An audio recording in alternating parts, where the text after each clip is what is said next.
Good morning, you beautiful souls. Welcome back to my channel. My name is Michelle. We talk all things life, love, spirituality, law of attraction, and all of that juicy goodness. I am here for a midweek reading and a morning message all in one. And I was doing some journaling after I've been going through a deep purge of my own grief, not around the loss of anybody, but the grief of what I didn't get in childhood. So lately I've been really triggered and really like thinking about my relationships and why I'm so drawn to emotionally unavailable men, and why I am somebody who preaches not to accept breadcrumbs, but for some reason I do. And it was like clear as day the past few days, seeing, holy cow, I've created a story that the love that I did receive was magnificent and it was awesome. And it's from masculine energy in my childhood. And it wasn't, it was breadcrumbs. If I asked for love, I got it, but it was never just given. There was no asking how I'm doing. There was no like, how do you feel right now? And I know part of our society, a lot of men aren't raised to do that. So, but it's still something that we as children grieve because it's not unconditional love. You're only getting love either when you're asking for it, or maybe you're not getting it at all, or it's coming in a very skewed, unhealthy way. So I've been doing a lot of journaling, and I wanted to share something to start off this reading that I wrote. I was kind of just like thinking about, if I wasn't shown an example of what unconditional love was, then how can I recognize it when it does show up, or how can I be it to attract it? So on the right side, I have what love is, and then I'll show you what I have on the left side. So here we go. I have love is curiosity, being curious, asking questions about you. Love is consistency. Love is courageous. Love is steady. Love is a willingness to be uncomfortable, to be seen, and to be heard. So having those uncomfortable conversations when you have to get something off your chest. Love is honest. Love is present. Love honors you. Love sees you. Love tells you where you need more healing. Love is healing. Love is unconditional. Love is setting boundaries. Love is messy. It's not going to be easy. Love is full of mistakes. Love is growing. Love is evolving. And love is freedom. And then, so I wrote all that so that I could start to calibrate myself to this list. So I could start, and I had to ask myself, all right, well, if I want to attract somebody who exudes all of this, then I have to become that. And, I've done a lot of work, but I'm being smacked down right now by the universe saying, no, Michelle, you've done a lot of work, but there's still more to do. There's still more layers to peel off. There's more grief. And for any of you that are still attracting unavailable people, what I'm doing and what I would love to invite you to do is to detach yourself from all people, break up, be single, and take space to grieve that you never got this list. Like, think about your childhood. If you did not receive all of these types of like wonderful love and you got the breadcrumbs, you have to grieve that. You have to literally purge, cry, sit with, nurture your little child inside of you who didn't get all of this. And now you might be looking for it in a partner, and they're not giving it to you, and it's leaving you in suffering because you keep poking at them saying, I want this, but you never grieved that you didn't get it in the past. So it's going to be this bottomless pit. You're going to be constantly disappointed that nobody's giving you what you desire, because you have to grieve this first. And this is what I'm learning right now. So that's why I wanted to share at the beginning of this reading, because as you guys know, I'm always pulling cards, and it's always about a love reading. It's always about partnership. It's always about somebody needing to heal things or work on their career or get things together before they can be in partnership. And this is a big piece of it. And I know it's for me is I have to grieve that bottomless pit. I have to close up that pit. I have to really fill it in with love for myself. So on the left side, this is how I'm going to embody it. So the first one was love is curiosity on the right side. And then I put, I am curious. I am consistent. I am courageous. I am steady. I am willing to be uncomfortable to be seen and heard. I am honest. I am present. I honor myself. I see myself. I allow myself space to heal. I am accepting. I am unconditional. I am setting boundaries. I am messy. I am full of mistakes. I am growing. I am evolving. I am free. So I'm going to turn off the right list and only focus on my left side until I am really integrating all of that. And a big piece of that, like I want to circle right now, I see myself, because up until this week, I did not see myself. I was still looking for other people to see me in my pain. And that's okay if you want to be seen in your pain and held during grief and stuff, but I wasn't fully seeing all the things I've been through in my life. Like I would talk so freely about my grief and so freely about my past. And it's because I've talked about it so much and I've gone through like a lot of sessions with my mentor thinking I've done the work, but I still had some sort of blindfold on and it's like I was numb to it and it wasn't ready to come out yet. And now it's coming out and I'm seeing so clearly all of the pain, all of the trauma, any small little thing somebody has said to me in the past. I'm just seeing it and feel it, not even seeing it. I am feeling it. And I'm finally releasing it, even to the point where I'm walking around my house because I have a fear. I have to be perfect. I can't make mistakes and I have to be perfect, because in my childhood, if I wasn't perfect and if I made mistakes, I was criticized for it, I was abused for it, I was maybe not going to be loved because I wasn't perfect. And that was both parents. You know, one parent was a perfectionist, the other parent was just like this pressure to be seen a certain way by the public. And it was just everywhere I went, I felt like a robot. Like I felt like I just can't be myself. I have to like make sure this mug is turned this way. I have to make sure my sock drawer is clean. You know, don't be too loud. Don't be too quiet. If I hang out in my room by myself, my door will get taken off because why am I hanging out by myself? Am I weird? So I was like scrutinized like you wouldn't believe. But looking back at my childhood, you know, last year I would have said, yeah, it was a crazy, hectic childhood growing up with a family of four and busy parents. And now I'm really seeing how much it was survival. And I was not free and I was not safe and I was not allowed to be a kid at all. Every ounce of my day was scrutinized. So I really don't know what love is. So now I'm looking to fill this void outside. And I'm single a lot. So it's kind of like I don't even want to step in the water of dating somebody because I'm so scared. Because my example of love with both of my parents is painful. Like I'll be scrutinized, I'll be looked at, I'll be made fun of, I will be not good enough. So stepping into that pond of love is dangerous for me. So I just don't ever do it. And I don't want to be like that. And I want to attract this. I want to attract the list that I made, which I've never experienced. So it's like, how do I change myself into the person that I've never experienced?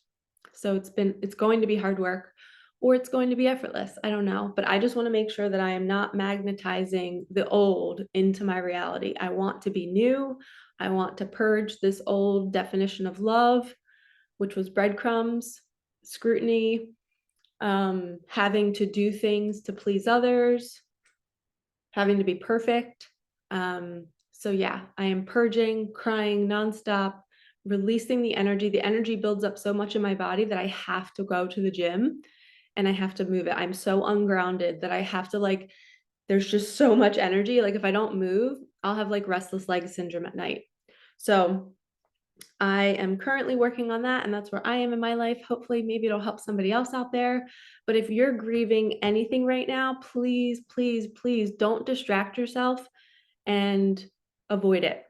Sit with it and truly feel it. Like I had all the lights out today, and I was just sitting at this table with my journal out, not really journaling, but just sitting there going, oh my gosh, I don't know what love is. And I feel like I know what it is, but I don't feel it in my life. I feel it from so many of you beautiful viewers. I feel it from extended family members who I know watch my channel. I love you, to my aunts and uncles. But I've never experienced like intimate one-on-one love. So I want to open myself up to it. I want to take the risk, and I'm getting emotional just saying it, but I know I have to be it first. But it's hard when you don't know what it feels like. Okay. Moving on. Cheers to Tinkerbell. All right. You don't need this water. I already opened Sacred Space, so let's lighten up this reading. Although I'm not pushing my feelings away. I'm just, what came through is what I've been dealing with all day. So let's see what Micah would want to say to us.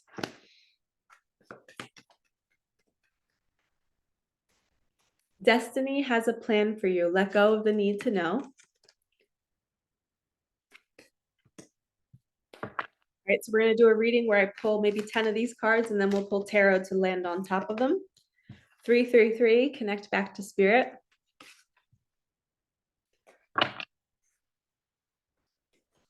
Feel such a heaviness in my chest. Get out in nature. This will be me later. I need to go out in Mother Nature and recharge. Your soul is calling you to level up. So after I just shared what I've been going through, when you purge and when you're crying and releasing, excuse me, you're allowing more light into your body. So as my heart felt like it was breaking this morning, and for the past few days, I just feel like I'm going through a heartbreak, even though I'm not going through a breakup, but I'm going through the reality that I've never experienced that unconditional love with a partner. And it's the fear of, will I ever? You know, my biggest fear is leaving this earth and never experiencing it. That's a huge fear for me.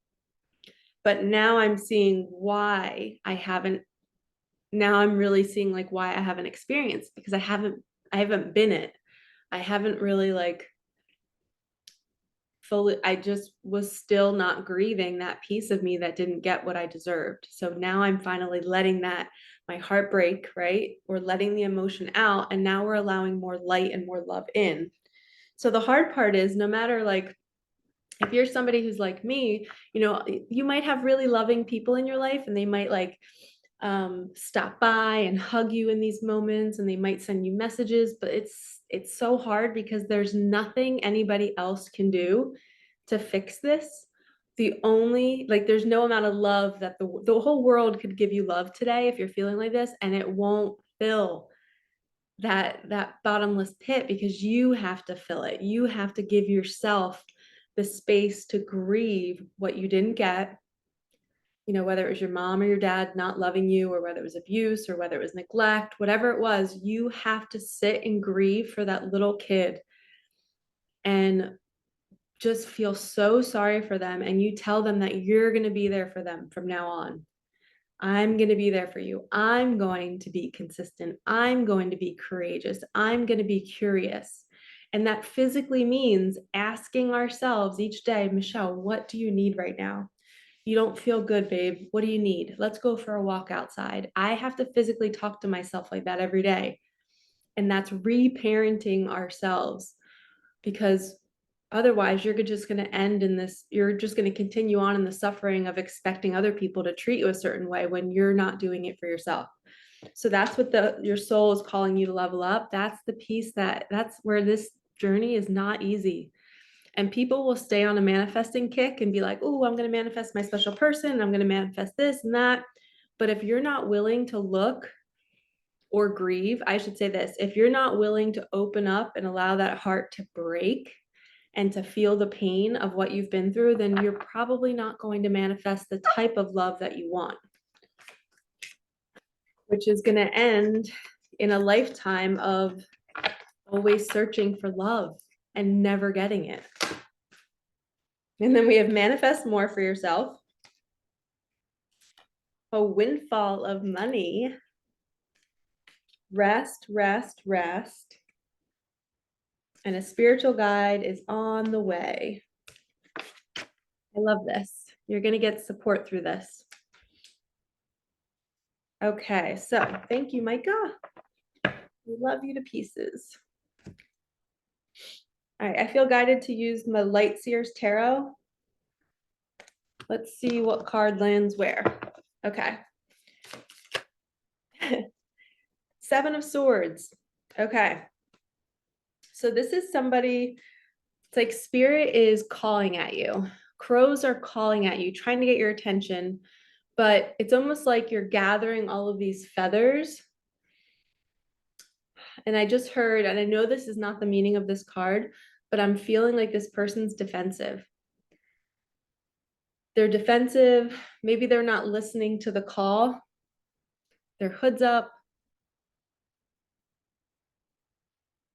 Yeah, I just feel like I keep hearing the word defensive. Somebody needs to let their guard down. And that was get out in nature. So yeah, my guides just made me see like somebody has built up such a shield. They have all these weapons and they're gathering all these tools. He's got a knife in his hand. He's so he's not letting his heart not opening up his heart. He's closed. Hood's on, doesn't want to be seen, has weapons in his hand. He's defensive. He's not listening to the call of spirit. He's not seeing the light above him. Somebody refusing to face their feelings.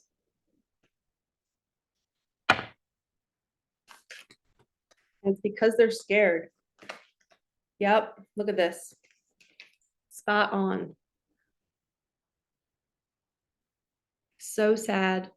Not seeing that spirit has your back, not seeing the bigger picture. You're stuck in your head. And look, these two have almost the same. So this one's 9 of Swords, this one's 7 of Swords. So this is all about your head space. You feel trapped. You feel like you can't get out.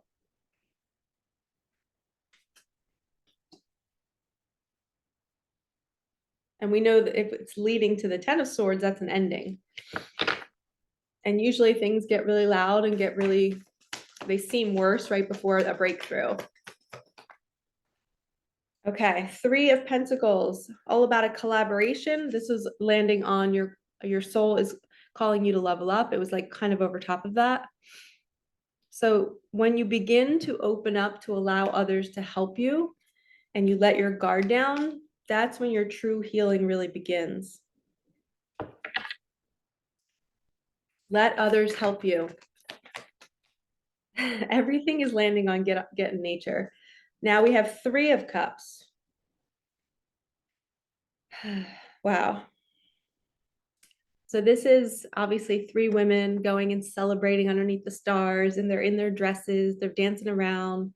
This could mean a celebration is on the way, a wedding, a ceremony. Like through this dark time, collaborations coming, and then some sort of celebration.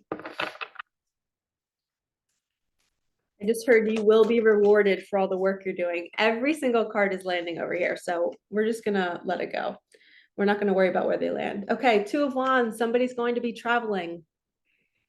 You can see they have a little VW bus, the globe. They have 2 wands, they have a choice. Do we stay at home or do we go out and adventure? So this could mean somebody might be traveling to collaborate and to celebrate. The Star, through this travel, there's ultimate healing. If this is also the wish fulfillment card. So this is like your dreams are finally coming true. Embrace the travel.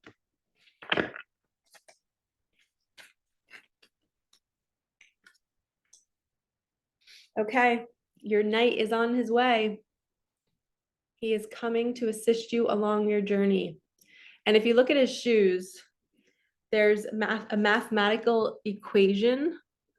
You can see there's numbers and stuff, which means he's very calculated. He's very smart. He knows each step has a purpose, and he knows that it's divine timing too. So he knows, even though he's fast, he's not moving too fast, I'm hearing. And swords are all about the mind space. So he's being very smart. He's following spirit.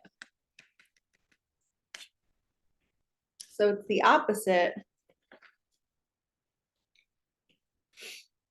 He's the same guy. We have the same guy here, same outfit almost. But this one looks like he's running away. This one's like he's got it and he's working with spirit. He's working with the crows. The crows are leading him. So, oh, I just heard this was ego driven. He's using his ego to create a path that is not right. And the crow is saying, you're going the wrong way.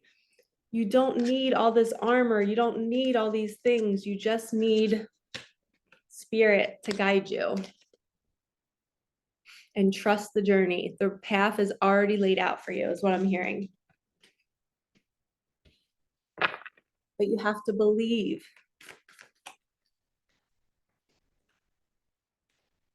Yep, walking away from what does not serve you. You're done. You're moving towards brighter days. And that was, I just randomly put that on a windfall of money. And as I just looked outside, the sky is blue and the sun is out. Okay, connect back to spirit. We have a leap of faith. This person is stuck in their head about taking a leap of faith. They don't know what to do. Again, the crows are literally calling you to go somewhere, but you're scared to leap. You're scared to leave that job. You're scared to leave that environment because you don't know what's next. And that's okay. We've all been there, or maybe you haven't been there before, but I've been there before and I get it. Like, it's not easy, but trust me, when you finally just fully take the leap and quit or move or break up, it is the most freeing feeling. And then all of a sudden, it's like your soul gets turned on to this ultimate faith and this trust, and you start to see all of this magic. And I would not say this if it wasn't real or true, but you can absolutely leap. You have to leave that situation when your body is ready, when you've had enough, and you're just like, I'm done with this. I really deserve better for myself. I know one of my friends is going through that today. It's just getting louder and louder each day, but she's taking it slow and she's not making any like quick decisions. In those situations, I've been guiding her just to wait until her body is in a calm space and then make the right choice. And the right choice is always going to be the choice that you pick. There's no wrong choice. Then we have the moon, deep in our emotions. This month, March coming up, is a deep reflection. And I just put it on the rest card, rest, rest, rest. So take time to rest this month. Allow yourself, just like what I'm going through, allow yourself to fully feel and grieve what you didn't get. And after you do that, you will feel so bright and sunny again. You'll feel free. And I put that on a spiritual guide is on the way, and this card is sticking out. So, Four of Cups, this is somebody who's thinking that they don't have enough. They don't even see this cup over here with this rainbow. She's got plenty, but she's not even looking at it. So don't think that, and it's also a rainbow that's coming from the sky. So she might have 4 cups and maybe she wants 10 cups. And the universe is like, hey, look over here. We're about to fill and add more cups. There's a hand down here. Do you see the hand? It's handing her another cup. But you've got to see it.